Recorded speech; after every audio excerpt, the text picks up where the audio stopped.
Oi, gente! Donas da Voz está começando. Eu sou Lívia Matos e esse é o nosso espaço para falar de empoderamento, inspiração e muita transformação.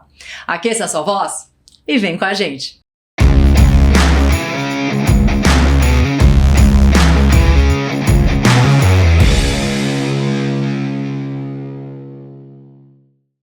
Quebrar tabus só podia mesmo ser trabalho de mulher. Quando descobrimos que temos direito ao bem-estar e à autoestima e ao prazer, buscamos todos os recursos possíveis para nos proporcionar aquilo que precisamos. E se o recurso não existe, a gente inventa. Nossa convidada de hoje é uma dessas forças da natureza. Uma mulher determinada, inteligentíssima, que não só sabe o que quer para si, mas ajuda centenas de mulheres nessa mesma descoberta e conquista. Ginecologista, sexóloga, adquiriu experiência nos melhores centros de formação do país, desde sua formação na Universidade de Pernambuco até suas especializações nos hospitais, que são referência nacional, Pérola Byton e Sírio-Libanês.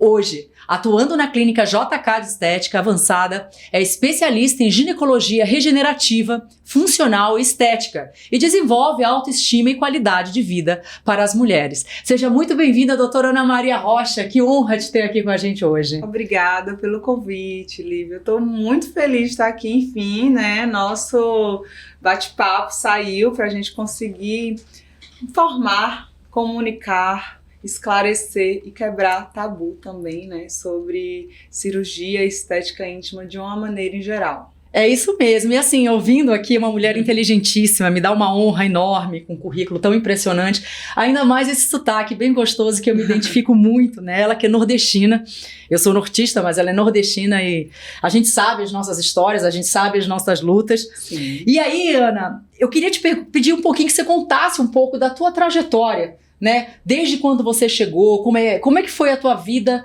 até chegar nessa especialização, que é uma especialização tão interessante, tão importante para nós mulheres? Ah, muito legal. Bom, eu saí muito novinha de casa, né? Então, com 15 anos, eu já estava saindo lá de Itabira, interior de Pernambuco, para estudar, a fazer colégio, terminar o ensino médio em Recife, que foi onde eu fiz a Universidade de Pernambuco Medicina. E aí fiquei trabalhando um tempo na Secretaria Estadual de Saúde de Pernambuco, via concurso público, até que eu falei, não, agora está na hora de ir para São Paulo fazer minha especialização. Foi quando em 2017 passei nas provas aqui de São Paulo, me mudei para cá. E aí foi uma trajetória, eu acabei ali a residência de ginecologia e obstetrícia aqui em São Paulo e já fui ingressando na JK. A gente já assinou o contrato e nunca mais saí. Estou há 5 anos já na clínica. É muito interessante, até porque a tua área é uma área que não é tão divulgada, ela não é tão falada, né? Eu acho que assim, a gente tem muitas questões ainda e muitas dúvidas sobre a nossa própria intimidade, né? Ao mesmo tempo, a gente fala muito pouco sobre isso, né? E não deveria ser um tabu. O que você acha, em 2025, a nossa saúde íntima, por que você acha que é um tabu ainda? Isso para todas nós. Eu acredito que porque sejamos ainda frutos de uma sociedade patriarcal, né? O desejo, o prazer feminino nunca foi realmente, nunca se deu importância a esse desejo, a esse prazer, como se tem dado hoje. E um dos motivos não se conhecia completamente, por exemplo, a anatomia do clitóris. O clitóris é o único órgão da mulher responsável pelo prazer e apenas em 1999, super recente, ele foi completamente desvendado. Nossa. Até de a gente comentar mais, falar mais. Toda a estrutura anatômica dele, né, foi estudada. Já sabia que tinha algo ali, né, relacionado ao desejo feminino, mas completamente mesmo foi no ano de 1999. Gente, é muito recente. É muito recente. Então é natural até essa desinformação da grande parte das mulheres, né? Não deveria ser um tabu. E na verdade a ideia hoje é a gente falar sem constrangimento nenhum, não deveria ser um constrangimento, né? A gente fala os nomes, a gente fala pepeca, princesa, perseguida, priquito, enfim, isso não deve ser um tabu na nossa mente, inclusive não só a parte de estética, a parte de cuidado e todo o que envolve, né, o tratamento do nosso órgão íntimo, que é uma coisa tão importante na nossa vida, não só física, como sexual. Sexual, né? Funcional e, por que não, estético, né? Precisamos falar, muitas pessoas acham que falar de estética é algo supérfluo, mas não é, realmente é algo que toca a mulher. Quando a gente avalia dor, não tem como medir a tua dor, a minha dor. É algo completamente individual. Então, muitas mulheres são desencorajadas, inclusive pelos parceiros, ou até por grupos de mulheres mais conservadoras, que acham que você tem que se aceitar daquele jeito. E, na verdade, não é. A decisão de procurar um tratamento íntimo é autocuidado, é autoestima. É você ter autonomia de cuidar de si. Não tem nada a ver com o coletivo. Isso é muito interessante que ela está falando, né? Porque cada um sabe a sua dor.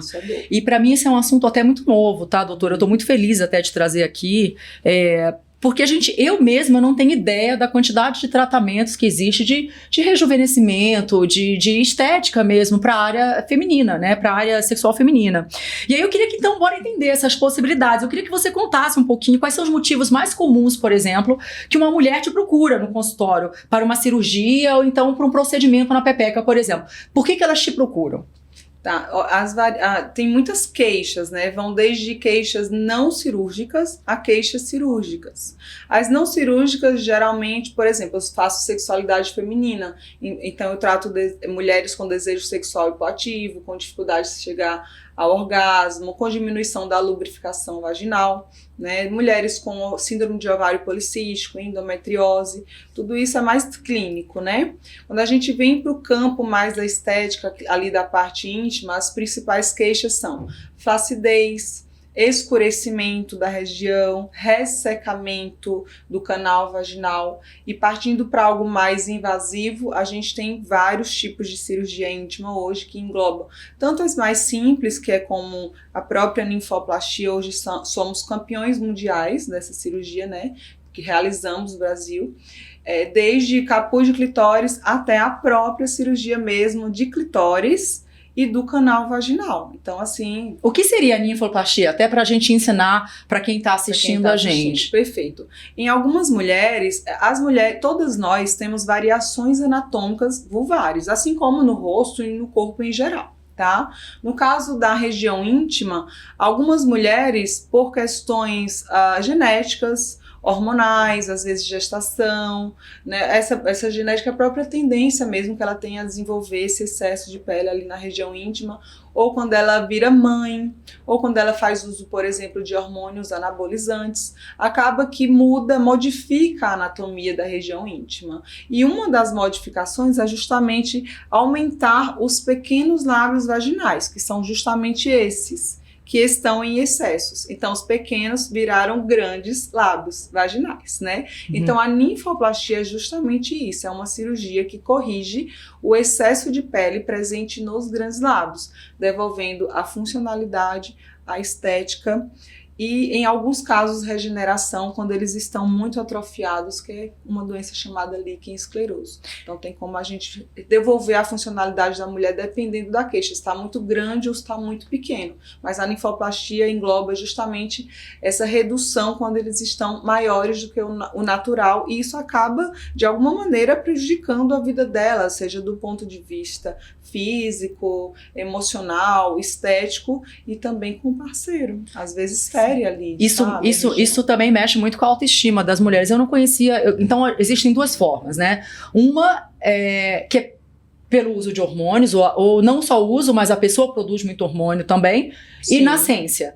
O que eu já tinha visto muito, até me corrija se eu estiver errada, eu já vi muitos casos de mulheres que fizeram uso de anabolizante.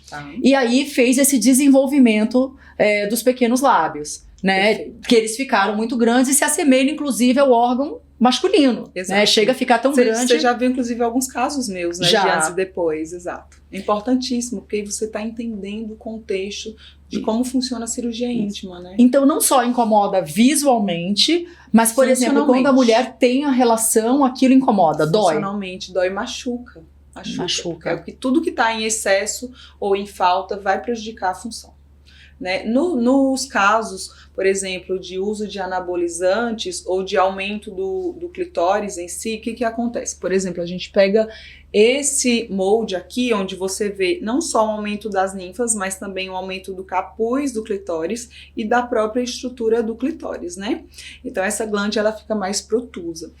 Geralmente a mulher fez uso de anabolizantes. Casos mais raros, aí a gente tem o que a gente chama de tumores ovarianos, onde há uma produção aumentada de testosterona, como por exemplo um tumor de células de Leydig, e aí vai lá e aumenta, né? Mas a boa notícia é que há tratamento, então as mulheres não precisam sofrer. No caso do tumor, que é mais raro, tem que se fazer a ressecção ali do ovário que tem o tumor, né? Junto com, dependendo da idade, pode ter uma esterectomia, que é retirada do útero associada, mas em geral o que eu recebo 99% para atendimento é mulheres que fizeram uso exagerado de anabolizantes. E aí aumenta o clitóris e elas querem deixar ele mais escondidinho, mais discreto.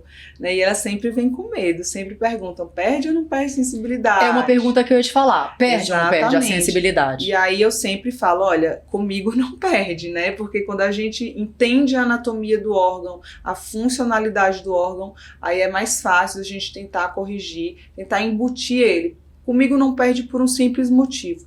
Entendendo a anatomia, eu não diminuo o tamanho dele, eu só embuto, eu só escondo mais ele, eu deixo mais discreto, menos visualizado, ou seja, toda a anatomia desse órgão é preservada. E aí, no primeiro mês ela fica um pouquinho mais sensível, mas a partir do segundo mês ela já volta aí às suas atividades sexuais e a melhora da qualidade de vida. É isso que eu ia te perguntar, como é que é o pós-cirúrgico? Porque tem muita gente que até tem vontade, mas tem medo, né? Sim. Tem que fazer jejum, né, da relação sexual, sente dor, consegue urinar normalmente. O que uma mulher que faz? Essa pode ser considerada uma cirurgia regenerativa? Ou não? Regenerativa é mais quando eu preciso recuperar um tecido. Tá. No caso, essa cirurgia é uma correção mesmo de tamanho, é uma cirurgia de funcionalidade, de hipertrofia. Tá. Ou estética também. Ou estética Acaba também. sendo estética no final das contas. Sim, e como me conta como é que é o pós-cirúrgico, assim, pra quem tá com medo, pra quem ainda tem dúvidas, se procura uma médica ou não pra poder fazer esse tipo de tratamento. Conta pra gente como é que é. Perfeito. Quando a mulher realmente ela decide fazer cirurgia íntima, ela não pensa muito. Minhas pacientes, quando elas vão para mim, elas já vão determinadas. Então já quebrou aquela barreira de conversa com o parceiro, né? Porque muitos parceiros falam assim, ah não, mas tá tudo bem, pra que vai mexer? Eu gosto assim. Eles precisam entender que é o corpo delas que está ali em jogo. Então, o incômodo é ela se olhando no espelho, é ela com vergonha na hora da relação. Isso até prejudica mesmo a qualidade da relação sexual. Né? Então, geralmente, quando a paciente chega para mim, ela já chega realmente determinada a fazer. Né? Por mais que sejam... No caso do clitóris, eu acredito que das cirurgias íntimas que eu realizo, vamos dizer, é a que mais incomoda a paciente. Porque o clitóris é uma região extremamente inervada, vascularizada, né? Então pode ser que sangre mais um pouquinho, pode ser que a dor seja um pouquinho maior do que as outras, tá?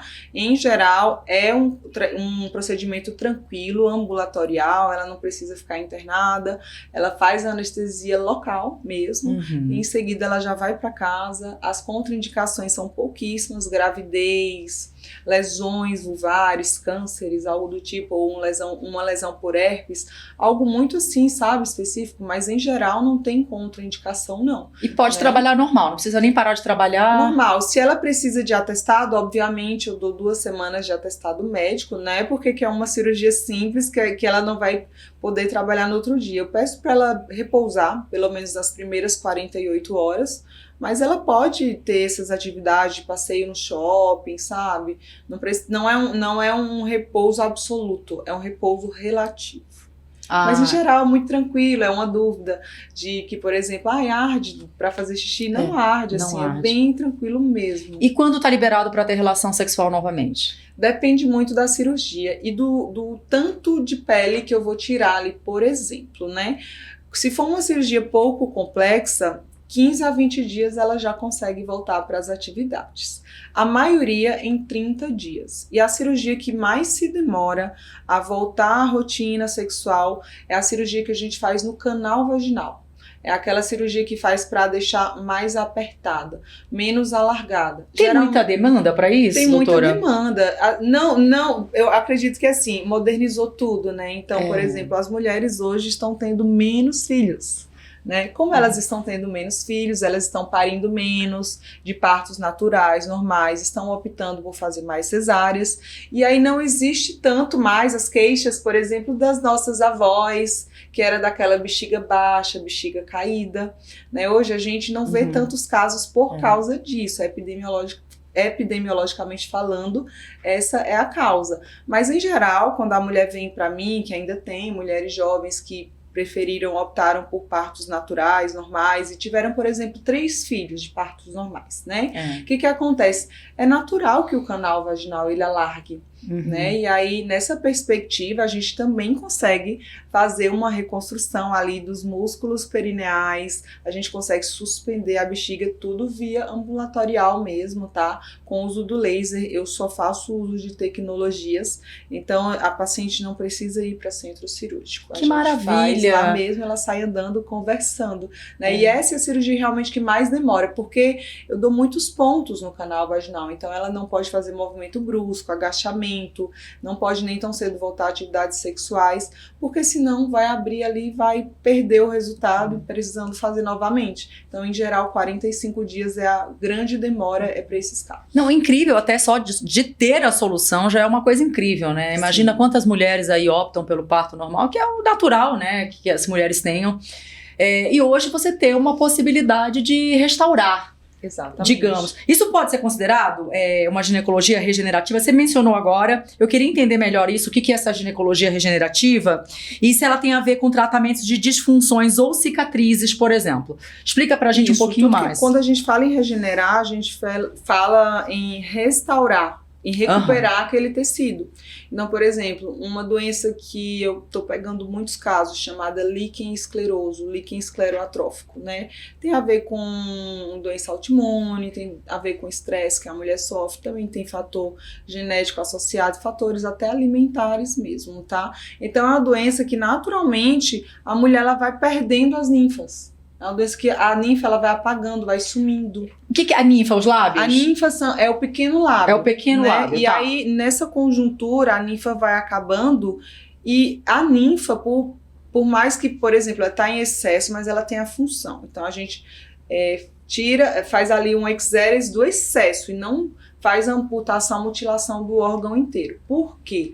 Porque o órgão ele tem a sua função, ele protege a entrada da vagina, ele diminui o impacto ali na relação sexual. Então, por exemplo, quando a gente fala de tratamento de líquen escleroso, casos mais avançados, é a mulher que perdeu a ninfa.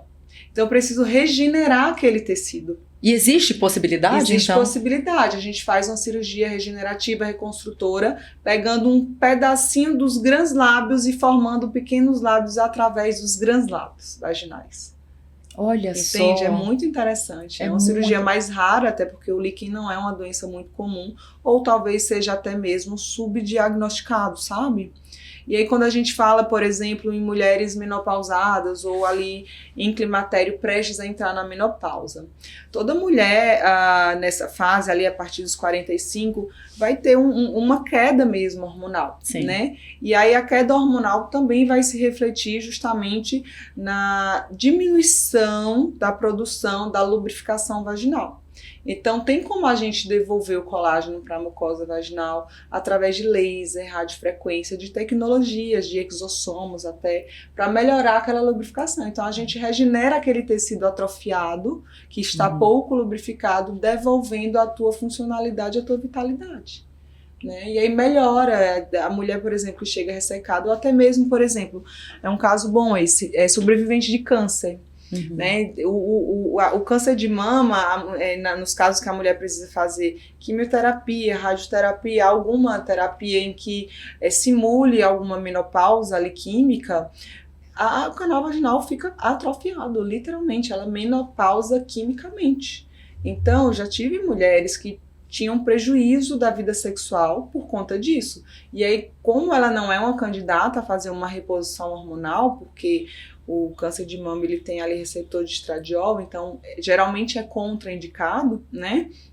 O que acontece? A gente devolve essa vitalidade, a gente regenera essa mucosa vaginal com o uso de tecnologias que não são contraindicadas nesse caso. E nesse caso, quais são os sintomas para uma mulher, por exemplo, que pode estar com essa a diminuição, né, quase inexistência da ninfa, né? O que é só físico, ou então é sensibilidade? O que ela pode esperar? Porque como é subdiagnosticado, como você falou, eu acho que seria muito interessante até a gente trazer. Claro. Porque às vezes a pessoa tem uma questão lá e não sabe que tem, né? Existem as fases. Geralmente, a paciente chega para mim e veja que é interessante. A queixa dela é candidíase de repetição. Por quê? Porque o líquen escleroso é uma doença que a mulher tem uma coceira vaginal, uma coceira vulvar, ali do lado de fora, né? E aí, como a candidíase é das doenças vaginais, vulvares, a que realmente cursa com essa coceira é a mais comum, então pensa-se que é a candidíase. Então, muitas mulheres chegam para mim e falam: doutor, eu vim aqui para tratar uma candidíase crônica. Eu tenho candidíase de repetição há 5, 10 anos, eu já passei em vários doutores e ninguém resolveu minha vida e eu preciso que a senhora resolva porque eu não aguento mais. Esta semana eu tive um retorno de uma paciente que mora na Austrália, que ela faz um segmento anual comigo por conta do líquen. Eu já acompanho ela há 3 anos. E essa era a queixa dela. Né? Então ela tinha um prurido, uma coceira vaginal, estava ainda em fase inicial, porque ainda não tinha ali a perda do órgão, da ninfa, mas já tinha uma alteração de textura da pele, um avermelhamento progressivo por conta dessa coceira crônica, né? E aí, quando eu examinei a paciente, eu me deparei com o caso de líquen, né? E aí eu falei: olha, e não é candidíase o seu caso. Então, eu vou até investigar, vou solicitar culturas e tal, mas aqui a gente tem que focar nessa doença autoimune mesmo, idiopática, ainda não tem, assim, uma certeza da origem, né? Vamos focar. E hoje ela tá super satisfeita, super feliz. Ela atravessa o mundo para vir todos os anos fazer o segmento dela de líquen escleroso. É interessante, né? Muito interessante, né? Porque a gente também tem muita mania de se autodiagnosticar. Eu acho que isso é um problema grave. Eu não vou nem falar nada porque eu sou uma dessas pessoas. Ainda mais quando você é filho de médico. Eu falo que todo filho de médico acha que é médico. Eu também odeio ir para médico, acaba se diagnosticando. Mas olha só a importância da gente realmente investigar, né? E não só o que a gente está vendo de sintoma, né? Mas fazer uma investigação, a mulher tem que anualmente fazer exames, todos, na mama, na vagina, tem que acompanhar, principalmente a partir de 35 anos, nessa idade, doutora, que a gente tem que começar, ou antes disso? Olha, a mulher ela tem que se cuidar em todas as fases da vida dela. É a mamografia. A mamografia a partir dos 40, hoje, protocolo brasileiro, né? Tá. Mas assim, todas as fases da vida da mulher, desde a gravídica, a não gravídica, ela precisa ir rotineiramente ao ginecologista. Menstruou, vai. Tá pensando em perder a virgindade, vai também. Tem alguma queixa funcional, fisiológica, estética, vai também, porque tem algum tratamento, hoje em dia, alguma solução que vai melhorar ela de alguma maneira, a qualidade de vida dela, sabe? Então... É muito bom isso. E, doutora, assim, no dia a dia, a gente sofre uma pressão muito grande, né, por questão de estética, né? A gente tem cobrança em relação ao nosso corpo, ao nosso comportamento, Sim. a nossa forma de vestir, inclusive. Isso acaba gerando muitas inseguranças na gente. Você acha que isso acontece na parte ginecológica? A pepeca também sofre essa pressão estética a ponto de gerar insegurança nas mulheres? Eu tô te perguntando isso porque a pepeca muda, né, com a idade, né? Tem casos, por exemplo, que as mulheres têm feito para clarear, até Sim. porque há um escurecimento. Isso acontece também, essa parte estética, essa pressão na pepeca? E quais são as queixas mais comuns que acontecem com o passar do tempo? Acontece demais, até porque a nossa pele é um único órgão. Então, se ela envelhece no corpo, ela envelhece na face e ela também envelhece, se estende para a região íntima. A pele ela vai envelhecendo por igual, né? Então, toda a flacidez que a gente adquire ali no nosso rosto, que a pele vai desabando, vai caindo, vai murchando, vai diminuindo o colágeno, vai diminuindo a hidratação, também acontece na região íntima, né? Uhum. Além disso, o escurecimento também, com o passar dos anos, ele vai acontecer. Por questões de atrito, né? A região íntima ela é mais abafada, mais atritada, e tem a questão da relação sexual, de tudo mais. Então, assim, geralmente quando a mulher me procura, ela tem vergonha mesmo. Tem alguma coisa ali nela que não tá legal. Que ela, pra ir pra praia, por exemplo, ela bota uma canga, ela entra de short no mar. Então são coisinhas, pequenas coisinhas que afetam o emocional dela. E tem solução. Eu geralmente falo que a estética íntima muda a mulher de fora para dentro, porque a gente devolve a autoestima, melhora a região externa e naturalmente ela melhora a autoestima que é interna. Olha só, que interessante, a gente nem tem noção que tantas mulheres têm suas questões, né? Você vê que cada um tem suas questões e a doutora Ana falou uma coisa que é muito legal, é que cada um tem a sua própria dor. Não adianta a gente querer julgar a dor do outro, né? Porque a gente sabe onde aperta o calo, né? A gente sempre fala... A dor é tua, é só você que vai sentir. É verdade. E aí até falando nisso, você acha que esse consumo imenso de pornografia que acontece hoje, toda aquela performance sexual irreal, né, gera uma visão do que seria uma vagina, por exemplo, bonita ou ideal? Como é que essa comparação ela pode, por exemplo, afetar a nossa autoestima e a percepção do nosso próprio corpo? Bom, a região íntima, ela muitas vezes, ela sofre análises, mas eu acredito que na maior parte das vezes a análise é nossa mesmo, tá? Então, óbvio que existe pressão social, né, de mulheres, por exemplo, que defendem que você tem que se aceitar. Né? Olha, você tem que aceitar as variações vulvares, você tem que aceitar o seu corpo como é.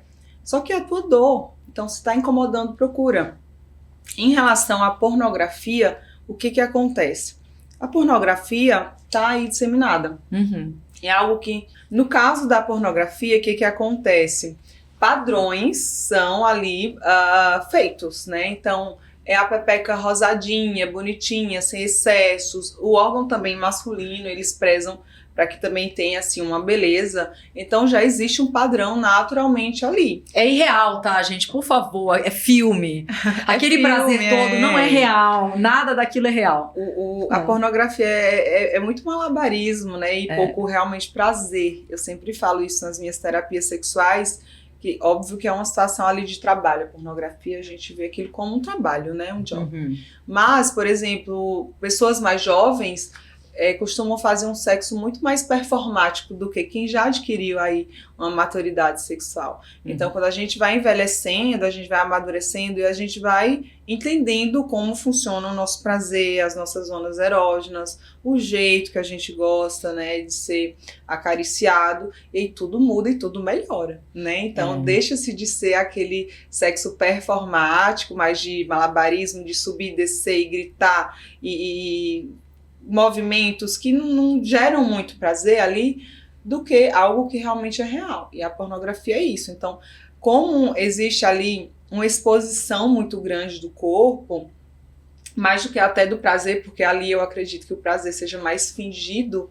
então precisam-se de corpos perfeitos, né? E hoje o perfeito, que a gente considera perfeito, é o anatômico. É sem excesso de pele, é pequenininho, tudo minhozinho, pequenininho, embutidinho. Então, óbvio, eu não vou ser hipócrita, mas existe sim uma pressão social, mas é muito maior do que isso, né? Até porque quem vê a tua região íntima é você e poucas pessoas, né? Então, a questão é muito mais pessoal do que algo aí social. Sabe, eu acho que a mulher, principalmente aqui, me procura com essa queixa. Ela não vem porque ela viu, nossa, é raríssimo, que eu vi uma pepeca no filme pornô desse jeito, eu quero me igual. Eu conto nos dedos os casos que eu tive, que a mulher falou isso. Na maior parte das vezes é algo que tá machucando, que tá incomodando, que tá impedindo dela ter uma vida sexual plena. Geralmente é uma questão pessoal mesmo. Eu ia te perguntar exatamente disso, né? Porque não é só estética, existe também um desconforto físico associado a essas questões que a doutora está mencionando, né? Então, tem que averiguar qual é o caso. Ambos são aceitáveis, tá, gente? Também, se for só a questão física, se vai te fazer sentir melhor, procura a médica, procura a doutora Ana, que ela resolve seu problema, né? E enfim, então não precisa ser só físico, mas existe físico, certo? Tem mulheres que sentem dor. Certo, doutora? Por exemplo, eu não vou criar um problema para minha paciente. Ela já vem com a dor dela, eu não vou criar mais uma dor para ela. Então, quando ela chega, ela já sabe, olha, doutora, eu vim aqui porque isso me incomoda. Eu não vou dizer, olha, mas tá muito grande aqui, tá em excesso, tá escuro. Não. A Sabrina Sato, ela tem um sinal no meio da testa dela. Nunca incomodou ela nunca tirou, ela é linda. Então, assim, às vezes um sinal no meio da testa não incomoda. E às vezes uma flacidez íntima incomoda. Então, assim, a gente tem que ser muito criterioso, tem que pisar em ovos mesmo, quando a gente for falar esse tema com a mulher, sabe? Eu não sou, tem paciente que já chega querendo falar a dor dela, eu falo, não, calma, eu quero te conhecer, como é seu nome, o que você faz, é casada, é solteira, com quantos anos menstruou a primeira vez, com quantos anos foi sua primeira relação, o que você usa para não engravidar, como é que são seus ciclos menstruais. Depois de uma conversa, de uma anamnese, dela se sentir à vontade comigo, relaxada, aí é que eu falo, como que eu posso te ajudar? Qual é a tua dor? E compartilhar de fato toda a realidade, Toda né? a realidade. Porque ela tá com mais intimidade, às vezes ela vai pra te falar uma coisinha, e aí depois que ela pega essa intimidade, ela acaba te falando outras coisas que também incomodavam, né? Eu toco também na questão sexual, como é que tá do ponto de vista de prazer, de desejo, lubrificação e chegada ao orgasmo. Tem mulheres que não chegam ao orgasmo? Tem mulheres que não chegam ao orgasmo. Não sabem o que é um orgasmo? Certamente não. Vou te dar um exemplo. Porque quem tem acaba sabendo. Vai falar assim, o dia que você tiver, você vai saber. Vai saber como é que é, né? Por exemplo, eu tenho uma cliente que é de outro país, mãe de 4 partos e foram naturais, né? Mãe de 4 filhos de partos naturais. Então, eu perguntei justamente isso a ela, como é que é pra você, já mãe de 4, você é jovem, tem 34 anos, desejo, lubrificação, chegada ao orgasmo, tá tudo bem, alguma coisa pode melhorar, eu sou terapeuta sexual, tô aqui pra te ajudar. Ela, olha, doutora, não sei, eu acho que eu já tive orgasmo, mas não sei. Provavelmente ela não teve. Então, veja, ela mesmo depois dos 30 ainda tá ali se arrastando no processo de autoconhecimento, de atingir maturidade sexual. E geralmente eu acho que caminham juntos, são as parcerias, Sim. né? Porque se você tá com um parceiro ou parceira que seja, que tá engessado, que você não tem essa liberdade para conversar sobre esse tema, não vai melhorar. Vai formando ali uma montanha de problema e tem uma hora que a pessoa não aguenta. Então é muito melhor, eu sempre falo, olha, você tem 42 anos e tá sem desejo sexual, tá com vergonha de falar pro parceiro que não tá tendo orgasmo, que tá cansada, que tá sem desejo. Tá casada há 10 anos, mulher, tá esperando o quê? O que você tá esperando pra ser feliz?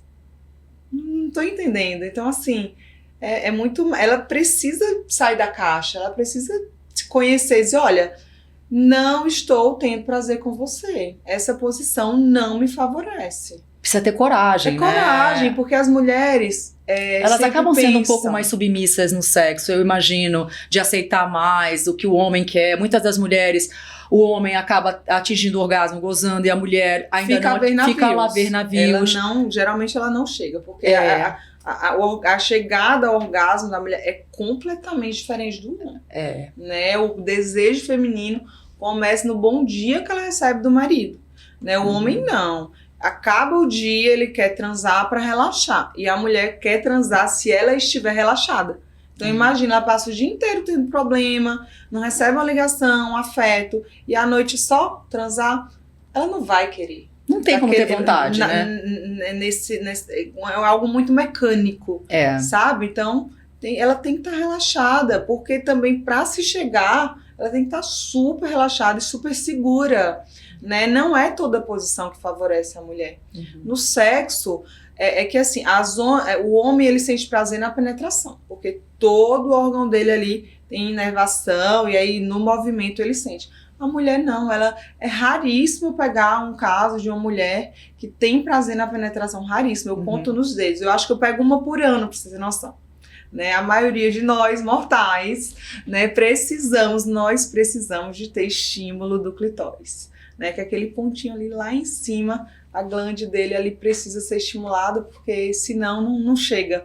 E aí a gente começa a fingir, a fadigar e achar que tá tudo bem. Com o tempo não dá certo. Por isso que a gente vê muitos relacionamentos acabando. É porque não conectou ali essa questão emocional, a mulher realmente tem medo, ela tem insegurança de chegar pro parceiro e dizer, olha, eu não tô conseguindo. Para ele se esforçar mais, para ele entender mais. Os homens não entendem o nosso corpo. Não entendem. O que eu acho que acontece muito também, doutora, eu acho que é uma falta de autoconhecimento. E aí eu queria, do próprio corpo, Tá. né? Muitas mulheres nem sabem onde é o clitóris delas, Exato. como se tocar, como se estimular. Uhum. Existe uma forma, por exemplo, até para as adolescentes que estão começando essa vida sexual. Uhum. Como é que funciona esse processo de aprendizado? Existe alguma coisa que ela possa fazer? Como é que funciona? Você, por exemplo, como uma ginecologista, você acaba ajudando, mostra? Como é que funciona esse processo? Porque eu acho que o grande problema é as pessoas não conhecerem o próprio corpo. Exatamente. Né? Eu não sei como é que tá hoje, né? Eu acho que eu sou de uma geração parecida com a tua, onde a gente não podia conversar em casa, né? A nossa mãe não conversa com a gente sobre isso, os nossos irmãos também não conversam, então a gente aprende no vídeo do pornô, a gente aprende com os coleguinhas, com as coleguinhas, né? Dividindo aí experiências. Então, quando a gente começa a entender, já é um pouco mais para frente, né? Então, o que deve acontecer, o que eu sugiro que aconteça, é a educação sexual escolar de uma maneira responsável, né? Porque a gente precisa informar, mas sem também ferir princípios, né, do ser humano, ferir a questão social, né? Então, eu acho que é um assunto muito delicado de se falar, Sim. mas é muito melhor que se fale de uma maneira responsável nas escolas, para a gente crescer, né, essa nova geração aí crescer mais informada, mais consciente, mais responsável também, Do que aprender a errado. gente ficar e assim, às vezes nem aprende, né? Passa o tempo e você vai fazendo de qualquer jeito, até que um dia, lá na frente, de 30, 40 anos, você, é assim, é isso, era isso. E isso precisa Entende? ser tratado com menos tabu, né? A gente está trazendo muito esse papo aqui para vocês também. Eu fiz questão de chamar todos os nomes sem constrangimento nenhum, porque eu vejo muita gente com constrangimento em relação a esse tema, e não deve haver. A mulher tem que conhecer seu próprio corpo, ela tem que saber o que ela tem prazer, o que ela gosta, o que ela não gosta. Ela não pode ter medo de comunicar isso ao parceiro. Exatamente. Né? E o que a gente vê, até por tudo que você falou, inclusive pelo conhecimento do clitóris, né, da estrutura, que foi 99, eu tô passada aqui, há um desconhecimento, tanto da mulher como do homem, né? Tem homem que não sabe nem o que é, por onde fica, o que come, onde vive, né? Ele não tem ideia do que é um clitóris feminino. E também tampouco tá tão preocupado assim com o prazer da mulher, né? E não tem essa generosidade que eu falo, porque uma relação ela é boa quando ambos estão gostando, quando ambos têm prazer. Exato. Hoje eu até brinquei, as minhas tomadas, né, de acender as luzes na clínica, elas são em formato de vulva, né? E aí ali já é um teste, ali já é como a paciente entra e olha aqui, olha, um clitóris. E aí hoje os meninos que estavam fazendo vídeo comigo, eu falei, liga aqui a minha luz, por favor. Ele, nossa, mas onde que é que coloca? Eu falei, tá vendo? Você não sabe onde é que clica. Adorei! Sua mulher deve estar sofrendo, né? Ele ficou tão constrangido, mas é real isso. É muito real. Aquele clitóris que eu tenho na minha sala é um teste. Olha, acho que dá não sabem. Dá pra começar a vender isso aqui, ó. E aí a mulher começa a dar aula pro marido em casa. Olha, então mesmo. funciona aqui, assim. Igual ontem. Ontem, por exemplo, eu atendi uma mulher super jovem que casou aos 18 anos, está super feliz no casamento, já tem 10 anos de casada, e eu ensinei a ela a manusear um vibrador. Né, porque eu falei, e aí, como é que tá? Porque você é jovem, 28 anos, como é que tá o relacionamento? Ela, não, doutora, tá tudo bem. Mas assim, eu também não chego todas as vezes ao orgasmo, não, tá? Eu falei, como é que você chega? É com ele, é sem ele? Ela, não, é sozinha, mas com muito sacrifício, com a minha mãozinha. Eu falei, você já usou o vibrador? Não é que é pra viciar em vibrador, sabe? Mas o vibrador, hoje eu indico como terapeuta sexual, com um encurtador, ele diminui o caminho para chegar ao orgasmo. Então, para a mulher que está ali, que já tem uma dificuldade imensa de ter prazer, que está estressada, o uso do vibrador pode facilitar a vida dela, né? Então, eu ensinei ela o pontinho certo, ela não sabia exatamente onde colocar, que é bem aqui em cima, ó. Você tem Mostra, que colocar... doutora, vamos ensinar para quem está assistindo, os homens e as mulheres. E eu falei, mas qual o tipo de vibrador que você tem? Aqueles enormes, gigantes, que aí a gente volta para aquele negócio da penetração, que a mulher é um milhão que tem. prazer na penetração. Óbvio que um sexo com penetração é incrível. Uhum. Eu acho que é o conjunto, né? Sem penetração também não deve ser legal para quem é heterossexual, né? Para esse público. Mas assim, eu ensinei a ela, eu falei, não, compra o pequenininho, aquele bulletzinho, sabe? Aquele ali é suficiente, não precisa de tamanho. Você coloca ele bem aqui, ó, que é onde tá todo o feixe vasculo nervoso da região posterior do clitóris, e deixa ali, e se estimula, acabou. É só ligar ele ali em cima.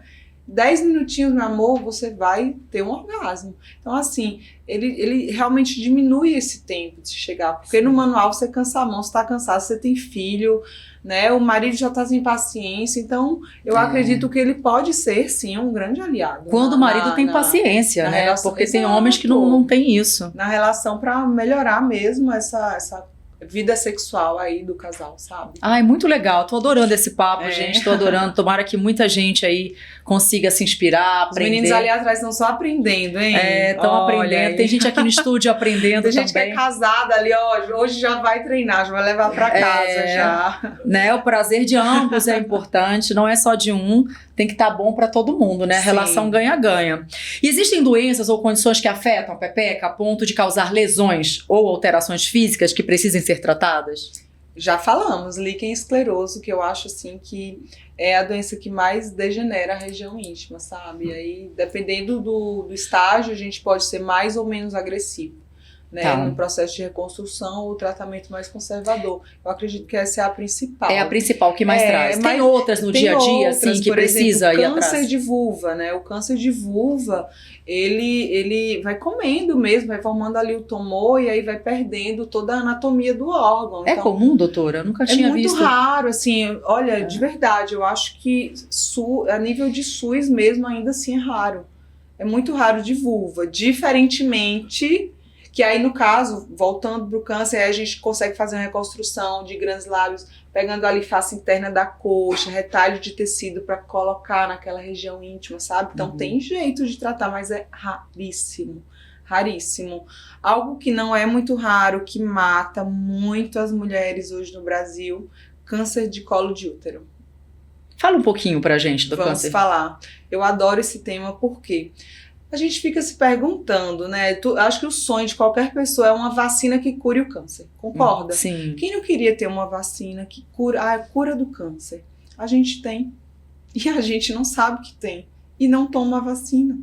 Né? Vacina nonavalente contra o HPV, tá? Sabemos hoje que o HPV é um vírus que é responsável por mais de 99% dos casos de câncer de colo de útero, câncer de vulva, câncer de garganta. Vem desse vírus? Do HPV. É mesmo? Né? Então o HPV ele tem milhares de subtipos. Então tem os subtipos que causam os cânceres e tem os subtipos que causam, por exemplo, as verrugas, que são feias, mas não são cânceres, né? São lesões ali que a gente cauteriza e fica tudo bem.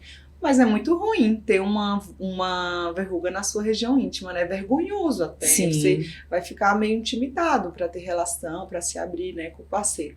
Então a gente tem essa vacina, gente. O SUS hoje, ele faz campanhas em adolescentes, né? Eu acredito que até os 9 aos 14 anos, para que tomem a vacina. Só que a vacina que o SUS fornece é a vacina quadrivalente. O SUS não fornece a nonavalente. A quadri de 4 protege contra 4 subtipos de vírus. E a nonavalente contra 9. Então, a cobertura dessa que você tem que pagar no serviço particular, ela é maior, ela é mais abrangente. E ela é a que eu prescrevo para todas as minhas pacientes quando chegam para mim a primeira vez, ou se ainda não foram vacinadas delas. Mesmo na idade adulta, ou é uma coisa mais para adolescente que está começando a vida sexual, digamos, você está casado aí há 20 anos, porque a gente não sabe também o que o parceiro pode aprontar, né? Mas assim, mesmo na fase adulta, é aconselhável a mulher tomar esse tipo de vacina? A gente aconselha mesmo na fase adulta, a gente aconselha mesmo mulheres que já tiveram lesões decorrentes do HPV, por exemplo, são termos técnicos, HSIL, LSIL, NIC 1, 2, 3, são os estágios dos cânceres do colo do útero, né? A gente aconselha, inclusive, para mulheres que já foram tratadas, esterectomizadas, com excisão do próprio colo do útero por câncer. Nesses casos, a gente também aconselha o uso da vacina. Por quê? Porque, por exemplo, pode ter sido um subtipo determinado de vírus que causou aquele câncer. E a vacina pode proteger contra mais 8 tipos de vírus. Ela pode já ter tido e não saber que teve? Ou sempre tem essa parte física, por exemplo, que você mencionou da verruga. Mas pode acontecer, por exemplo, dela não saber que ela tem, porque não tem sintoma? Exato, a verruga é muito óbvia, você vê e aí, olha, tem alguma coisa errada, me trata aqui, né? Agora, quando a gente vai para os casos de, por exemplo, o vírus, ele tá ali, né? A gente não tem como a gente saber como adquirimos esse vírus. A não ser que a mulher, ela tenha um câncer de colo de útero e ela tenha um único parceiro na vida. Foi com ele que ela pegou. Por quê? O câncer de colo de útero não é uma doença genética. Ela não passa de mãe para filho, de pai para filho. Ai, minha mãe teve, eu vou ter. Não. É uma doença que a gente adquire através do vírus do HPV, né? Então, por exemplo, se a mulher chega para mim e fala... doutora, com quem que eu peguei esse vírus? É impossível saber. Existem estudos que mostram que o vírus HPV, na primeira relação sexual da vida, a chance de você adquiri-lo é de 50%. Então, todos nós aqui que estamos nessa sala temos o vírus. Só que o vírus não desenvolve câncer na maioria das pessoas. Ele escolhe, são um fator, tem muita coisa associada, emocional, essa capacidade de virulência dele ir lá e afetar e comer e transformar em câncer, né? Então, assim, tem muitos fatores associados. Mas existe essa vacina que eu aconselho a todas as mulheres que ela realmente salva vidas. Não sei, as pessoas querem tratamentos para salvar vidas e quando existe, elas simplesmente boicotam e não fazem, sabe? Esperam o pior acontecer. Ai, tá tudo bem, aí vai relaxando, sabe? As minhas próprias amigas, eu falo, meninas, vocês já tomaram a vacina? Ai, não, esqueci, não deu, vou viajar. Vai inventando desculpa, eu falo, desculpa não é pra mim não, tá? Desculpa é pra vocês. É uma dose da vacina, acabou. Pra nós que somos adultos, 3 doses. 3 tá? doses. E aí é 0, por exemplo, você toma uma dose hoje, a outra daqui a um mês, e o reforço é com 6 meses. Olha, gente, vamos então tomar a vacina. Eu vou tomar, eu não sabia, também nunca tinha tomado, sim, na verdade. Sim. Olha só como a informação ela é boa. Né? Lá na caixinha vai estar até os 45 anos. Mas se eu sou uma mulher de 50 anos que tenho vida sexual ativa, que já tive já fiz até algum tratamento, não tem paciente que fala assim, eu queimei uma feridinha no colo do útero, ali foi lesão por HPV. E me choca ela ainda não ter sido aconselhada pela ginecologista dela, a tomar vacina. Porque já passou a idade. Não tem isso de passar a idade. Não tem idade para cuidar da saúde, gente. Com certeza. Não existe. Deixa para lá o que tem escrito na embalagem. Aquilo ali é mais um direcionamento. Óbvio que a gente não vive num mundo ideal, a gente vive no mundo real. Óbvio que a vacina, quanto antes que você tomar sem relação sexual, melhor a proteção, porque você não teve contato com o vírus. Mas a gente trabalha no mundo real, é o que temos. Com certeza. Quem nós somos hoje. Quem nós somos hoje somos pessoas que já tivemos relação sexual desprotegida, vamos correr atrás de prejuízo, vamos nos vacinar. E mesmo a vacina ela pode sanar alguma coisa que já foi antes. Ela pode impedir de um vírus que você ainda não tenha adquirido se transformar num câncer em você. Fazer alteração ali no seu colo do útero, na sua garganta. Os cânceres de garganta são decorrentes do vírus HPV. Por conta do sexo oral. Olha só, gente, tanta informação importante. Ninguém sabe, ninguém fala. Eu fico assim realmente chocada. A gente tem que falar mais mesmo sobre isso. E com certeza isso é o que eu aconselharia hoje para todas as mulheres e pessoas que estão vendo esse podcast, tá? Vejam, analisem, entrem no site do Gov, vejam como é que tá seu calendário vacinal. Geralmente quando você se vacina tem lá todo o seu calendário vacinal completo. Se não tomou, tome. Tá bom? Obrigada pela dica super valiosa da doutora Ana Maria aí, muito obrigada. E aí eu queria falar um pouquinho da menopausa, certo. Tá? Porque a gente fala o quanto ela afeta muito a gente, né? Fisicamente, psicologicamente. Como é que a ginecologia funcional e estética, ela pode nos ajudar a passar por essa fase, por esse período, mantendo a nossa qualidade de vida, né? Porque a gente sabe que tem muito impacto, né? De hormônio e tudo mais, psicológico. Como é que a ginecologia ajuda a gente a passar por isso? Lívia, é curioso, eu sou palestrante e eu sempre falo nas minhas palestras. A menopausa é um assunto extremamente moderno, tá? Recente. Quando a gente pega ali jornais dos anos 50, 60 e a gente se depara com uma manchete de Idosa de 40 anos foi atropelada por um ônibus. Idosa. Entende? Então, assim, falar de menopausa é algo extremamente complexo e moderno. Há 100 anos não se existia menopausa, porque há 100 anos a qualidade de vida, a expectativa de vida era baixíssima. Os homens morriam muito jovens na guerra e as mulheres não se tinha ainda tecnologia suficiente, antibiótico.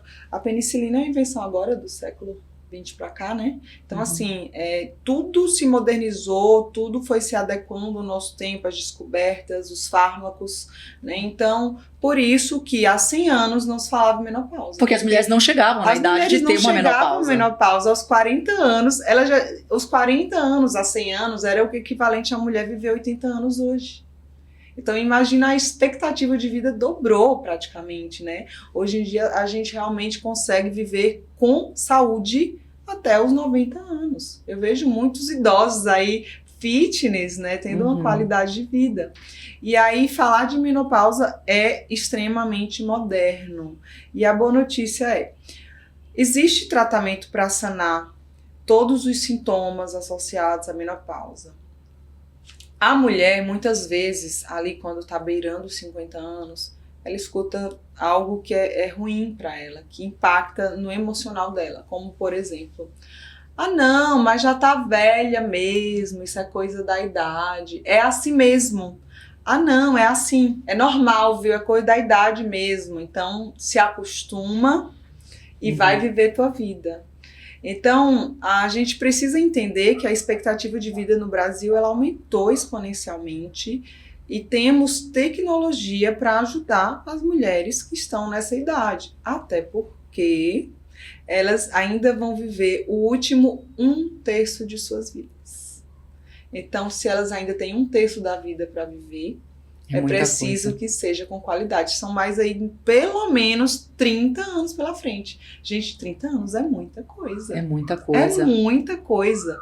Então, aí, o que acontece? Durante a menopausa, existe uma queda hormonal. Como eu já tinha dito, né? O estradiol, ele vai lá e desaba a progesterona, a testosterona. São hormônios essenciais que eles vão lá e desabam. Então, a mulher começa a ter ressecamento ocular, a visão fica mais embaçadinha, fica mais ressecada, ela começa a ter ressecamento vulvar, vaginal, por conta de uma síndrome que a gente chama síndrome geniturinária, e por conta desse ressecamento ela acaba inclusive ela acaba tendo incontinência urinária, ela vai perdendo urina porque aquela mucosa está bem ressecadinha, bem fininha, sabe? Sabe aquela pele de idoso que é bem fininha, que rasga fácil? A mucosa vaginal fica exatamente daquele jeito. Do lado de fora forma fissura, né? Ela fica com baixa lubrificação, incomoda na relação sexual. Tem também a questão da perda óssea, então naturalmente a reabsorção mineral ela vai diminuindo, né? Quando a gente entra na menopausa, a memória fica caótica. Às vezes a mulher de 50 anos ela não lembra o que foi que ela fez nos últimos 5 minutos, sabe? O sono, ela não dorme, ela tem fogacho, aquelas ondas de calor terríveis. E tudo isso é por conta de uma queda hormonal, né? Como eu falei, a questão da reposição hormonal, ela é super indicada, é até um tabu falar disso, de reposição hormonal. Por que é um tabu? Eu acho tão importante. Sim. Por que isso é um tabu ainda nos dias de hoje, né? Na verdade, esse tabu começou no ano de 2002, por conta de um estudo chamado WHI. E esse estudo, que foi realmente um estudo muito importante para o mundo, teve um N, que é um número muito grande de mulheres que foram estudadas nesse estudo, só que depois ele caiu por terra abaixo. Então, o que esse estudo falou? Que fazer reposição hormonal aumenta o risco de câncer de mama. E acabou. Essa geração dos anos 2000 até praticamente hoje eu escuto na clínica: doutora, eu tenho medo, eu prefiro não fazer, eu tenho receio, eu tenho medo de ter câncer. Então ficou-se assim, essa janela, essa geração desde os anos 2000 com medo de fazer reposição hormonal por conta do WHI, que já caiu por terra. A gente já tem vários estudos que corrigiram, que reestudaram o WHI. Qual foi o erro crasso do estudo, né? O estudo, ele não tinha uma escolha boa de mulheres. Por exemplo, ele já pegava mulheres que estavam fora da faixa de fazer a reposição hormonal. Mulheres já muito idosas, que naturalmente, pela idade, já tinham risco de desenvolver o câncer de mama. Então, assim, o que acontece? Quando a gente fala em reposição hormonal, a gente não precisa esperar um ano de menopausa, que a menopausa é justamente um ano sem menstruação, ausência total, né? Passou um ano sem menstruar, menopausou. Então, o que hoje os estudos mais recentes, não a nível até internacional, nacional e internacional, mostram? Que a mulher não precisa esperar menopausar para começar a reposição hormonal, porque a queda hormonal acontece anos antes. É ano a ano, né? Ano a ano. Olha, eu faço há mais de 7 anos de reposição, há mais de 7 anos. 7 anos. Não estou na menopausa ainda. Nem vai ficar. E assim, não vai. Por quê? Eu quero envelhecer bem. Eu sei que com a idade os hormônios vão todos caindo, seja da minha tireoide, seja todos os hormônios. Quando a gente repõe, eu estou mais velha, mas vivendo com toda a energia e gás como se eu fosse bem mais nova. Exatamente. Então, por exemplo, no seu caso, você é uma mulher que muito antes de menopausar você já está se cuidando. Você não vai sofrer nenhum sintoma de menopausa, porque você já está se prevenindo muito antes dela acontecer. Óbvio que é um evento fisiológico, natural da mulher, óbvio que caminha para a senilidade, mas aí você vai passar essa etapa da sua vida com qualidade de vida, como se nada estivesse acontecendo. E quando a gente fala de reposição hormonal, a gente pensa a curto prazo, que foi tudo isso que eu falei, né? Todos esses sintomas, sinais envolvidos, mas principalmente a longo prazo, Lívia. O que acontece? A longo prazo, o que muito tem idoso hoje? São duas coisas. O idoso hoje, ele morre por queda. E ele morre por queda por quê? Porque o osso dele está fraquinho, está poroso. Não acontece uma reabsorção mineral óssea adequada. Então o osso ele fica enfraquecido e ele não aguenta o impacto de uma queda. Não aguentando o impacto de uma queda, geralmente ele não morre da queda, ele morre das consequências da queda. A idosinha vai ficar acamada, ela vai formar uma escarinha nas costas, que aí vai virar uma ferida e vai aumentando o diâmetro, vai aumentando a profundidade. Ela vai ficando mais imobilizada, então ela não tem mais essa movimentação. Vai usar fralda porque não consegue se movimentar e vai pegando infecção urinária de repetição, vai fazendo pneumonia, vai fazendo o quadro que a gente chama de delírio hipoativo, que é muito comum no idoso. E com todas essas modificações, o grande problema foi uma queda. E a queda foi por conta que a paciente provavelmente não fez reposição hormonal. Se você for investigar uma idosa que está internada com fratura de fêmur em qualquer hospital, se você perguntar a ela se ela fez reposição hormonal, provavelmente ela não fez. Não fez. Porque quem faz reposição hormonal não caminha para a osteoporose, não caminha para a osteopenia, que já é um osso mais enfraquecido, mas não no nível da osteoporose. Então, é uma paciente que vai ter fortalecimento ósseo, que junto com a atividade física, para o músculo proteger aquele osso ali, ela vai ficar mais segura, mais firme, com menos chance de cair, tá? Isso é o primeiro a longo prazo. O segundo é a memória.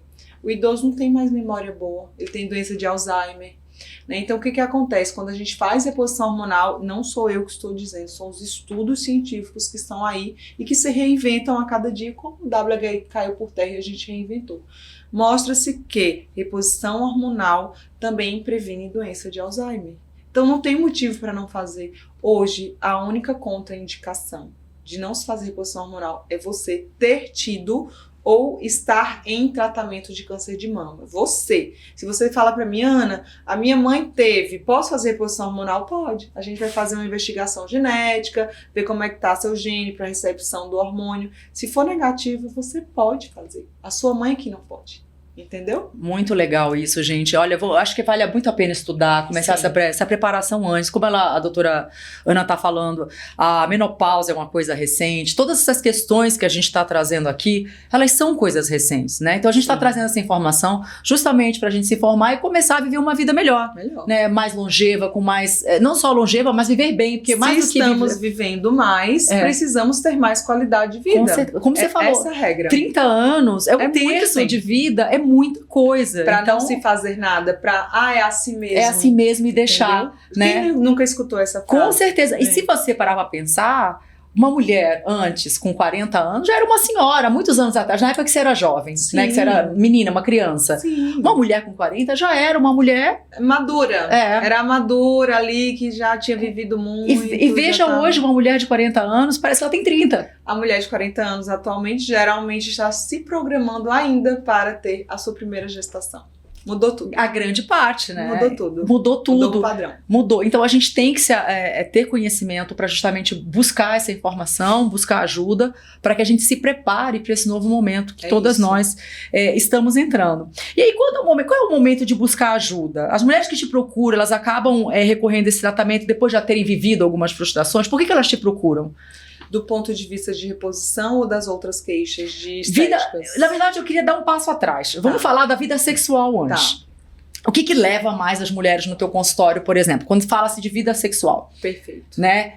Quais são as queixas hoje das mulheres? Hoje, eu como terapeuta sexual, o que mais me aparece é diminuição do desejo sexual. Então é aquela mulher que está casada há 10 anos e fala: doutora, não tenho mais vontade de ter relação. Eu estou aqui me esforçando muito para ter uma vez por semana, uma vez a cada 15 dias.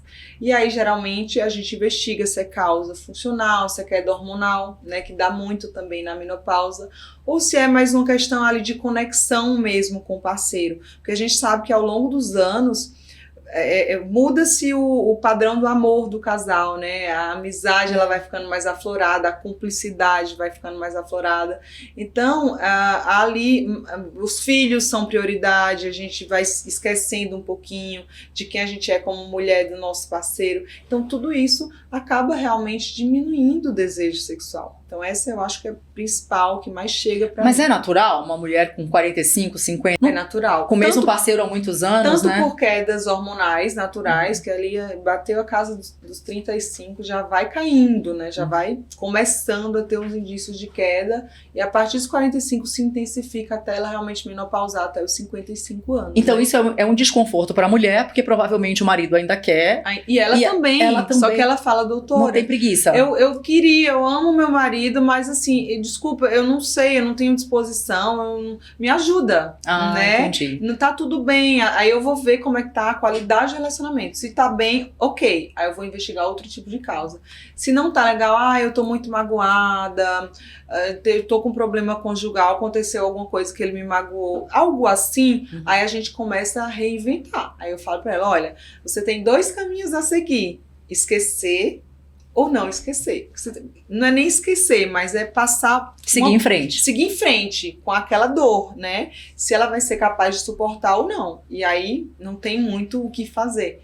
É aquela coisa. Se você ficar remoendo esse problema, ele sempre vai existir. E ele sempre vai impedir de vocês ter aquela plenitude, né? E aí é uma escolha realmente dela. E aí a pergunta que eu te fiz tem muito a ver com isso também. Então, normalmente ela já tá com algumas frustrações quando ela te procura. Pode ser que sim. Às vezes ela foi traída e aí a traição é algo que não é fácil superar, cada mulher encara de um jeito diferente a traição, né? Às vezes ela nunca vai esquecer aquilo e sempre vai descontar, e a primeira oportunidade que ela tiver, ela vai passar na cara do parceiro. Outras vezes ela vai passar a pedra por cima e vai dizer: não, a partir daqui vamos ser felizes, vamos tentar reconstruir. E não é nem fingir, mas é tentar viver de uma maneira madura, emocionalmente falando, que a gente aprendeu com os nossos erros. É mais nesse aspecto, sabe? Você também é essa terapeuta, né, toda. Tem que ser. Tem que ser, porque... Eu tenho, porque sabe por quê? Porque assim, a mulher que chega pra mim, ela tem algum problema pra resolver. E se eu não resolver o problema dela, ela vai encontrar outra pessoa que vai resolver. Então eu não vou deixar isso acontecer. Ela chega e fica. Entendeu? Com certeza. E a gente espera esse tipo de acolhimento até do médico, porque, querendo ou não, é um ambiente seguro. Exato. A gente se sente num ambiente seguro para se abrir, para trocar. Muitas vezes até mais do que com o psicólogo, né? Porque a tua ginecologista, ela te vê da forma mais íntima do mundo, né? Exato. Então você já tem aquela liberdade, aquele conforto de estar com ela. Esse é o desejo. Outra queixa comum do ponto de vista sexual é dor na relação sexual, e aí eu vou ver se essa dor é física, é dor emocional, se ela tem algum problema ali para ser corrigido com cirurgia ou algo do tipo, ou então se é uma mulher que, por exemplo, sofreu abuso sexual na infância, na adolescência, e aí ela desenvolve uma contração involuntária ali do canal vaginal, e aí na relação ela tem dor. Então a gente precisa iniciar uma terapia sexual para ela. Acontece isso, mais doutora? algo funcional mesmo, e a gente tem que trabalhar aqui, né? Então, assim, também tem essa questão de lubrificação, tá ressecada, tá com pouca lubrificação. A gente consegue melhorar isso com a reposição hormonal, com o uso do laser, Mona Lisa, para lubrificar o canal vaginal. E também a última, que é o cargo-chefe, que é a questão do orgasmo. Não consigo chegar ao orgasmo, tenho dificuldade de chegar ao orgasmo. Naturalmente as mulheres têm dificuldade de chegar ao orgasmo. Então, quando elas me procuram, é mais para autoconhecimento e acelerar esse processo. Muito legal, que bom que as mulheres estão te procurando para isso. Isso quer dizer que isso passou a ser uma todas importância. Têm orgasmos, todas, absolutamente. Olha só, a doutora já... minha tem que ter orgasmo. Se está precisando aí trabalhar essa parte, a doutora Ana ajuda muito e é isso. Eu fico feliz de terem tantas mulheres buscando isso, porque a mulher está preocupada com o próprio prazer. Exatamente. Antigamente a mulher não se preocupava com o próprio prazer, ela se preocupava com o prazer do parceiro. E agora... Ela até às vezes se preocupava, mas assim, ela tinha vergonha, ela não tinha... Ela tinha medo mesmo de contar a sua dor. Até de falar de sexo, imagina. A gente falando abertamente para tantas pessoas que estão assistindo, ainda é um tabu. Hoje a gente pega. Eu pego muitas mulheres hoje em dia que falam, eu não sei se meu marido vai aceitar. Talvez, eu tenho medo de falar esse assunto com ele, vou esperar mais um tempo.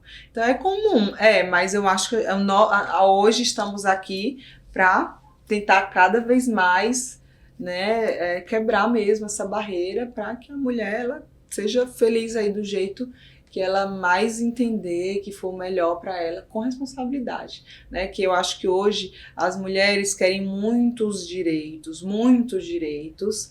e elas estão esquecendo um pouco dos deveres delas, de mulher. A mulher também tem os seus deveres, com os parceiros, né, com os namorados, maridos. Então, sim, queremos nossos direitos, mas precisamos também fazer bem feitos os nossos deveres, de mulher, de esposa, de mãe, de tudo.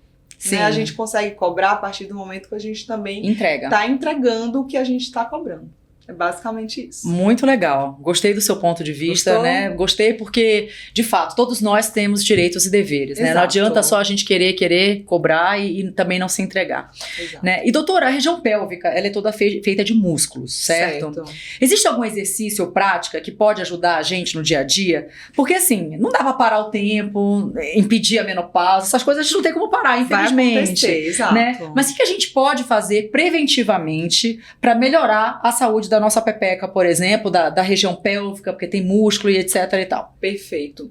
Bom, hoje existem muitos tratamentos, desde os mais tradicionais até os mais tecnológicos, mais modernos, né? Eu, como sou uma médica que trabalho com tecnologia, então eu ofereço para as minhas pacientes tratamentos mais modernos. Não estou dizendo, por exemplo, que uma fisioterapia pélvica é ruim, não, ela é maravilhosa. O problema é que a minha paciente, ela não tem tempo, ela não tem energia, não tem disposição para fazer fisioterapia pélvica todos os dias ou em dias alternados da semana. Ela precisa ter praticidade nos seus tratamentos. Minha paciente, ela não quer demora nos resultados. Ela fala, doutora, me diz algo rápido que eu vou fazer e aí nas primeiras sessões eu já vou ter o resultado. Né?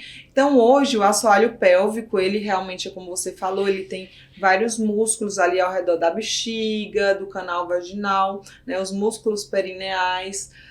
E aí o que acontece? Esses músculos, com o passar do tempo, eles também despencam, ou também por fatores como gestação. Né, o peso ali do útero na bexiga faz com que ela possa cair e esses músculos ficarem mais enfraquecidos. Por exemplo, uma mulher que faz crossfit, que é crossfiteira, que pega muito peso, pega muita carga, ela também tende a ter uma bexiga mais baixa. E naturalmente, nesses casos de bexiga mais baixa, a mulher vai ter uma queixa, que é a queixa mais comum dessa parte do trato geniturinário, que é a incontinência urinária de esforço, que é a perda de urina por esforço. Então ela espirra, perde xixi, ela tosse, perde xixi. Eu já tive casos de mulheres que na relação sexual com o impacto também perderam o xixi, perderam a urina. né? E hoje existe sim, dependendo do grau de caimento da bexiga, os tratamentos mais conservadores e os tratamentos mais invasivos. O que existe hoje de opção terapêutica? A própria fisioterapia, né? Que aí é um método mais tradicional, é ótimo, mas é mais tradicional. O pompoarismo, que são aqueles exercíciozinhos que eu ia te perguntar disso. Aqueles exercíciozinhos que são caseiros. Você pode, aqui ó, eu tô contraindo a minha pelve, você pode contrair sua pelve aí. Então, a gente consegue fazer pompoarismo qualquer hora do dia, qualquer dia da semana, em qualquer situação, na relação sexual, que é muito gostoso para os dois, né? Tanto para a mulher como para o homem. O pompoarismo. O pompoarismo, então, que é justamente apertar, esse apertar, abrir. Então, isso também pode fortalecer o assoalho pélvico. Quando a gente fala de tecnologia, aí vamos para o que eu geralmente trabalho. Se a paciente está com a bexiga muito caída, eu já encaminho ela para cirurgia, para sling, tela, enfim.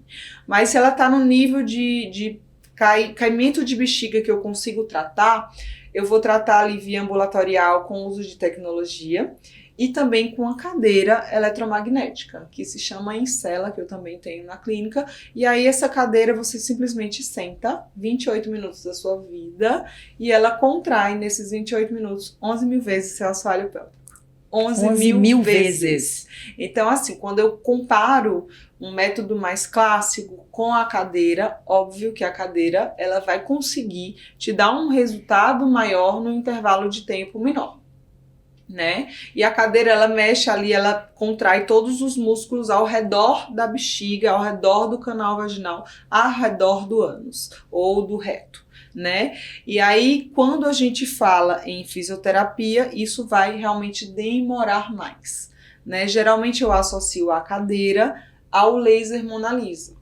Por quê? Qual o melhor dos dois? Os dois são bons e os dois agem de maneira sinérgica. Então, a cadeira ela vai agir na musculatura do assoalho e o Mona Lisa vai agir no canal vaginal. Então, é a melhor das combinações. Não é que um é melhor que o outro. Eles se complementam. Do outro, eles se complementam.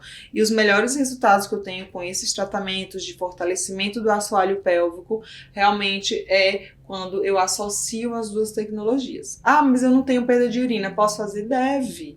Né? Por exemplo, se você é mãe, mas não tem nenhuma queixa urinária, faça. Porque em algum momento você vai menopausar, vai diminuir o hormônio, vai ficar com o canal vaginal mais ressecado, aquela síndrome geniturinária, e naturalmente você perde urina apenas por uma disfuncionalidade. Entendeu? Então, assim, existe tratamento para tudo. Para tudo. Uns que demoram mais. Não existe essa de outros não mais rápido. Existe. É só saber o que precisa fazer. Menos, os mais agressivos, outros menos invasivos, uns mais. Assim, varia muito, né? Então, cada caso deve ser particularizado. E aí você passa por avaliação e o melhor protocolo é feito para você, conforme a sua necessidade e a sua queixa. Tá bom? Boa! E doutora, como é que faz para manter o desejo num relacionamento tão longo? Muitas pacientes devem chegar para você, a gente até falou sobre isso, até a falta de desejo, né? E tá tantos anos juntos, como é que tipo de dica você poderia dar para quem já tá vivendo essa fase de falta de desejo, falta de vontade? Primeiro, ela precisa ser sincera com ela mesma. Então, ela vai avaliar o relacionamento dela ao longo dos anos e ver se está sendo bom para ela, está sendo ruim para ela, se ela conseguiu evoluir como mulher, evoluir como ser humano naqueles anos de convívio, de relacionamento, que se os ganhos foram maiores que as perdas, né? Então ela tem que tirar algo bom daquilo ali que ela está vivendo e pesar o quanto aquilo ali está sendo bom ou ruim para ela, porque o desejo sexual muitas vezes vem de desgastes de longos anos, não é algo que foi agora, mês passado. Pode ter sido mês passado, mas pode ter começado lá atrás. E quando não é só sexual? E quando é, por exemplo, a falta de a longo prazo, não é só o desejo, até Sim. De querer manter o relacionamento. Eu imagino uma mulher, uma senhora, ou não, daqui a um tempo não vai ser mais senhora, de 75 anos. Perfeito. Né? Ela já não tá mais nessa vibe, ela já virou amiga. Mudou o padrão do desejo, na verdade. Ali o desejo virou uma companhia. O desejo dela é ter um parceiro para ela viajar, ter um parceiro para ela sair para jantar. A companhia é mais importante. Natural. O desejo dela não vai ser como é que eu consigo dizer, não é de relação sexual, o desejo dela é da presença, da companhia, né? Entendi. Quando a paciente vai assim, que aí os anos vão passando, ela também já vai tendo a queda hormonal, né? Então existem os casos realmente onde há uma queda hormonal, isso vai se refletir na diminuição do desejo. Sim. Nesses casos a gente faz a reposição, e aí tem A reposição... diversas maneiras de se fazer, pode ser comprimido, implante hormonal, pode ser gel, né, via transdérmica, então nenhuma é melhor que a outra, a gente vai fazer conforme a queixa, a necessidade dela, o tanto de hormônio que ela precisa, explicar todas as vias, o que ela pode, o que ela não pode fazer, para que a escolha seja minha e dela, entendeu? Perfeito. Basicamente isso. E você tem algum caso, assim, que te marcou muito a tua vida, algo emblemático para compartilhar com a gente? Porque, assim, eu imagino que o teu trabalho impacte muitas vidas, né? Sim. E aí, você tem alguma coisa que você gostaria de compartilhar com a gente hoje? Algum caso que tenha mudado a vida de alguém ou transformado em algum aspecto? Imagino que tenha muito. Tem um caso que a paciente ela fez o uso de anabolizante por 10 anos e aí o clitóris dela cresceu absurdamente, né? Foram 10 anos assim, com carga hormonal muito alta e com implantes não absorvíveis. E aí aquilo ali realmente modificou a região íntima dela. Modificou a ponto de, assim, ela não conseguir ficar nua na frente de ninguém. Né? Nem de amiga, nem de parceiro, nem de ninguém. Nem de ninguém. E aí, quando ela chegou pra mim, ela realmente chegou muito angustiada. Ela falou, olha, eu até acabei o namoro, porque assim, tava tão ruim que eu não conseguia mais ter plenitude na minha relação sexual que eu preferia acabar, mesmo gostando dele. Mas assim, tava aqui me matando isso. Eu preciso que a senhora me ajude, porque eu não posso continuar assim. Quantas pessoas mais eu vou perder? Né? E aí não era uma pessoa muito assim, né, de muitos recursos, só que ela foi muito sincera comigo. Falou, doutor, olha, eu passei 1 ano juntando esse dinheiro e eu só tenho isso para te dar. Se você conseguir me ajudar com esse valor, eu te agradeço imensamente o resto da vida. Falei, não, vamos fazer, eu quero te ajudar. Então assim, ali não foi mais pelo que eu recebi financeiramente falando, foi pela felicidade, a satisfação Transformação. que eu proporcionei a ela e a mim mesma. E a mim mesma, porque ela disse que procurou muita gente para vir até mim. Inclusive, ela disse que procurou um profissional que falou assim, eu posso até resolver, mas aí você vai perder sensibilidade porque eu vou pegar esse seu pintinho aí e vou cortar. Passar o bisturi, imagina. Nossa. Imagina, Lívia. Então assim, eu posso até fazer, vai ficar sem nada, mas também não tem mais prazer. Uma Veja mutilação. como um profissional fala isso, né? Então assim, quando eu falei, ainda bem que você veio pra mim, você parou na pessoa certa, porque Deus que me livre de você ter um órgão seu mutilado, inclusive o único órgão do corpo humano feminino responsável pelo prazer, é o orgasmo, é o único, não tem outro. Tá? Ele não tem relação com micção, não tem relação com a reprodução, é prazer, feminino, prazer, tá? Então eu falei, não, vamos fazer. Foi assim, pra mim, uma das grandes satisfações que eu tive na minha vida. Ai, que maravilha. Porque não era o dinheiro que estava em jogo, não era isso que estava em jogo, era maior que isso. É uma transformação de vida, fazer foram, diferença. E foram ganhos mútuos, porque ela ganhou e eu também ganhei. E hoje somos amigas. Geralmente eu me torno amiga das minhas pacientes. E eu sempre saio com elas, assim, eu não sou de muitos amigos, sabe? As minhas pacientes se tornam minhas amigas, geralmente depois do expediente, a última que eu atendo sai pra jantar comigo, geralmente é assim que funciona. Isso pra mim é super satisfatório. Que maravilha. Porque se ela me deixa invadir um pouquinho a vida pessoal dela, é porque ela já tá confiando em mim, né? Ela quer me ter por perto. É muito de todas bom. as maneiras, não só da maneira mais profissional, engessada. Ela já compartilha a vida dela comigo mesmo. Ah, que lindo, Né? doutor. É muito bonito isso. É muito bonito como a medicina ela acaba ajudando e transformando a vida das pessoas. É realmente uma profissão que eu falo muito kármica, né? É espiritual até, Sim. porque é muito além do atender. Do material. Exato. E aí, eu queria, infelizmente, a gente está se aproximando do final. Eu queria. Que essa conversa foi muito deliciosa, eu amei, gente. Mas eu queria que você deixasse um conselho para nossa audiência sobre saúde e qualidade de vida das nossas pepecas. Assim, que no dia a dia tem algum conselho para deixar saudável? Olha, primeiro você tem que realmente se cuidar. Então não adianta você, por conta própria, achar que tá tudo bem, que vai fazer do seu jeito, que vai fazer duchinha pra higienizar. Não. A gente estuda para isso, é para orientar, para dar os melhores caminhos, os melhores tratamentos. Então, se você confia no profissional, não deixe para ele, vá rotineiramente, não tire tratamentos da sua cabeça, do TikTok, do Instagram, sabe? Às vezes, assim, o mundo tá muito assim, de jogar informação, e ótimo, isso é maravilhoso, mas nem sempre isso é saudável. A gente precisa filtrar tudo que a gente recebe de informação. Então, a primeira coisa, assim, se cuidar de uma maneira plena. E isso não quer dizer que é se cuidar por conta própria. É procurar ajuda de quem estudou para conseguir te ajudar. Basicamente é isso. Outra coisa importantíssima, que a gente já falou, é a questão da vacinação. Simplesmente a mulher tem a cura do câncer do colo do útero. E ela não se vacina porque eu sinceramente, não consigo entender. Com eu certeza. custo a entender. Então, assim, conselho é: faça seus exames regularmente, procure ajuda. Você viu, né? Que pra tudo tem tratamento. Pra tudo. Tá grandinho, tem tratamento. Tem de menos, tem tratamento. Tá escuro. Tá largada, tem tratamento. Tá escuro, a gente clareia. Tá com clitóris aumentado, a gente faz, embute o órgão ali pra ele ficar mais discreto, pra você poder ter qualidade de vida. Tudo tem tratamento, então não tem por que sofrer, não tem. É verdade, É é verdade. É buscar isso. o profissional seguro, que você confie, né? Um profissional que estudou e que vai poder te ajudar.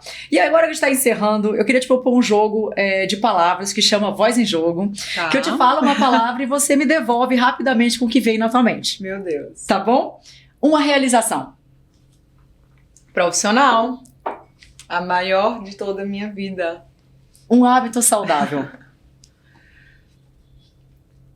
Alimentação. A minha alimentação, acho que o que você come é quem você é. Então, o hábito saudável é alimentar-se bem. Um prazer. Sexual. Um filme. Grandes Esperanças, baseado na obra de Charles Dickens. Um amor. Essa vai ser difícil responder. Eu prefiro ficar pra mim. Tá bom. Não vou conseguir falar. Tá bom. E agora a nossa última pergunta, que é a pergunta Donas da Voz. Tá. Se você pudesse voltar no tempo.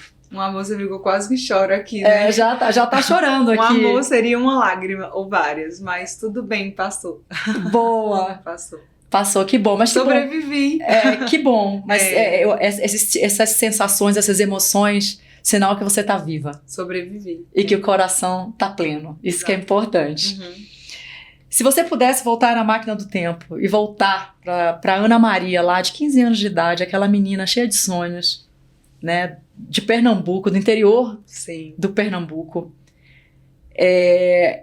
que você diria para essa menina lá atrás que está descobrindo a vida? O que você diria para ela? Que não desista porque vai dar certo. Muitas pessoas perguntam para mim, você pensou que ia chegar onde você está hoje? Ou você acha que sim, você está vivendo algo que é inimaginável na sua vida? E eu respondo, sabe o quê? Eu tenho certeza de que eu ia chegar onde eu cheguei. Absoluta certeza. Porque tudo que eu fiz, tudo que eu estudei, tudo que eu caminhei foi para isso. Tudo que eu abri mão de família, amigos, amores, de tudo, absolutamente tudo, foi para estar onde eu tô hoje. Então eu tinha certeza de que ia dar certo. Que maravilha. Basicamente. E se essa menina de 13 anos te visse hoje, o que você acha que ela pensaria? Teria muito orgulho de mim. Deu certo. Acho que eu cumpri. Eu sempre trabalhei com metas. Desde muito novinha, eu lembro quando eu tinha 10 anos, eu já lia Machado de Assis. Eu já lia Dom Casmurro. Eu não sei de onde eu tinha cabeça para achar que aquilo era bom para mim de alguma maneira. E eu tenho certeza que eu tenho muito orgulho, assim, daquela menininha, sabe, inocente, que saiu ali de Tabira e não tinha noção do que era a vida. Dizer, caramba, ela realmente, ela desbravou. Isso chama-se determinação. Ela segurou a dor, segurou as pontas. Foi até o final. Que mulher especial, vocês viram? Mulher inteligente, determinada. Doutora Ana, obrigada pela tua presença. Obrigada. Muito grata com todo esse conhecimento que você compartilhou com a gente. Eu aprendi muita coisa. Queria muito te agradecer mais uma vez e eu espero que vocês também tenham gostado e aprendido tanto quanto eu. A gente se vê na próxima. Tchau, tchau.